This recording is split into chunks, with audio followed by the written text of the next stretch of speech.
প্রায় ৩০ বছর পর পশ্চিমবঙ্গে আবারও হতে চলেছে বিশ্ব ইজতেমা। প্রস্তুতি চলছে জোরদার। ৩০ বছর আগে আমাদের হাওড়া জেলা নিবড়ে সেখানে এই বিশ্ব ইজতেমা অনুষ্ঠিত হয়েছিল। আজ ৩২ বছর পরে বাংলার বুকে হুগলি জেলা কুইনান থানার অন্তর্গত আবার সেই বিশ্ব ইজতেমা আল্লাহ রাব্বুল আলামিন আমাদের তকদিরে লিখেছেন, যেখানে দেশ বিদেশের ধর্মপ্রাণ মানুষ উপস্থিত থাকবেন, যা এক প্রকার আনন্দের বাতাবরণ সৃষ্টি হয়েছে ইসলাম ধর্ম বিশ্বাসী মানুষদের মনে।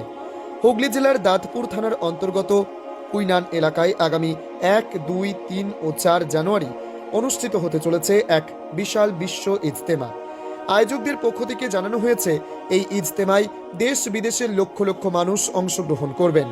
বিশেষ করে বাংলাদেশ থেকেও বহু ধর্মপ্রাণ মানুষ এই বিশ্ব ইজতেমায় যোগ দিতে আসবেন বলে আশা করা হচ্ছে। একজন আলেম জানান, প্রায় ৩০ বছর আগে শেষবার বিশ্ব ইজতেমার আয়োজন হয়েছিল হাওড়া নিবরা এলাকায়।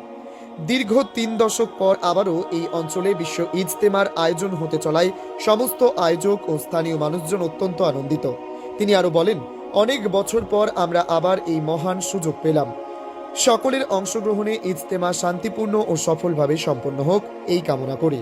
ইজতেমাকে ঘিরে প্রশাসনের পক্ষ থেকেও নিরাপত্তার জোরদার ব্যবস্থা নেওয়া হচ্ছে।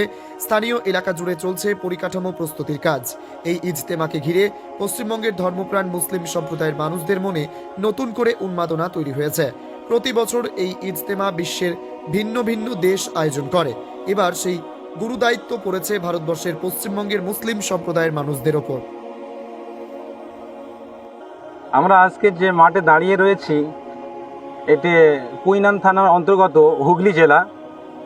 এখানে বিশ্ব ইজতেমার আপনারা দেখতে পাচ্ছেন যে বিশ্ব ইজতেমার জন্য তোড়জোড় চলছে এবং বিগত আজ ১ বছর যাবৎ এখানে বিভিন্ন জেলার থেকে মানুষ আসছে এখানে এবং এখানে এসে তারা কাজকাম করছে।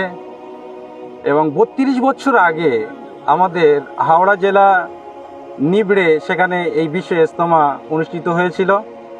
আজ ৩২ বছর পরে বাংলার বুকে হুগলি জেলা কুইনান থানার অন্তর্গত আবার সেই বিশ্ব ইজতেমা আল্লাহ রাব্বুল আলামিন আমাদের তকদিরে লিখেছে এবং আমাদের সেই জায়গায় আমরা আসতে পেরেছি। এর জন্য আমরা নিজেকে অনেক ধন্য মনে করছি এবং আল্লাহ রাব্বুল আলামিনের কাছে লাখো লাখো শুকরিয়া যে আল্লাহ রাব্বুল আলামিন এইরকম দিন আমাদের নসিবে রেখেছেন।